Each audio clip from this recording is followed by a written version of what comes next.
আশা করি প্রত্যেকে খুব ভালো সুস্থ আছে। আর তোমাদের ভালোবাসা আশীর্বাদে আমিও আমার পরিবারও খুব ভালো আছি। তো এখন ঘড়িতে বাজে 11টা। তো এখন থেকেই আমি আমার ব্লগটা স্টার্ট করলাম। তো চলো দেখতে থাকো সারাদিন কী করি।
চাটা খাওয়ার পর একটু শুয়েছিলাম, শরীরটা ভালো লাগছে না, দেখছি বিকেল থেকে শরীরটা যেন কীরকম যেন একটা হচ্ছে, মানে গলাটা ব্যথা করছে, জ্বর জ্বর ভাব আসছে। তা বাড়িতে তো তেমন কেউ নেই যে ওষুধ আনার মতো, আর ছেলের পায়ে তো লাগা, তো ছেলে তো যেতে পারবে না, বাবার শরীর খারাপ, বাবাও যেতে পারবে না, তো আমাকেই যেতে হবে।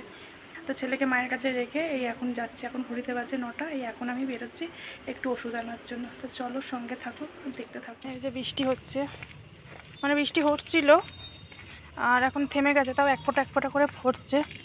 এই যে যাচ্ছি, তারপরে টোটো ধরবো।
রাত্রেই আমি ওষুধ আনতে গেছিলাম, তার কারণ হচ্ছে আমার জ্বর এসছে, আর ছেলেরও ড্রেসিংয়ের কিছু ছিল না, সেইগুলোও আনতে গেছিলাম, শেষ হয়ে গেছিলো। আর খুব বৃষ্টি পড়ছিল, তা বৃষ্টিটা একটু সারলো, তারপরেই আমি বেরোলাম। তো যেতে যেতে বৃষ্টি আর করছিল না, সেরেই গেছিলো। তা ওষুধ নিয়ে আসার পর আমি ছেলের জন্য রুটি করলাম, ছোটো ছেলে তো দুধ রুটি খায়, ওই জন্য রুটি করে নিলাম। আর রাতের রান্না মাই করলো, তো আলু সেদ্ধ ভাত করেছিল, আর ওবেলার ডাল ছিল, একটু তরকারি ছিল, তো আমাদের ওগুলোই ম্যানেজ করে খাওয়া হয়ে যায়। তো আজকের ভিডিওটা এই পর্যন্ত। যদি ভালো লেগে থাকে তাহলে লাইক কমেন্ট শেয়ার করতে ভুলো না, আর একটা করে প্লিজ কমেন্ট করে দিয়ে যাও। আর বড়রা আমার প্রণাম নিও, ছোটোরা আমার ভালোবাসা নিও। চলো টাটা, দেখা হবে নেক্সট ব্লগে।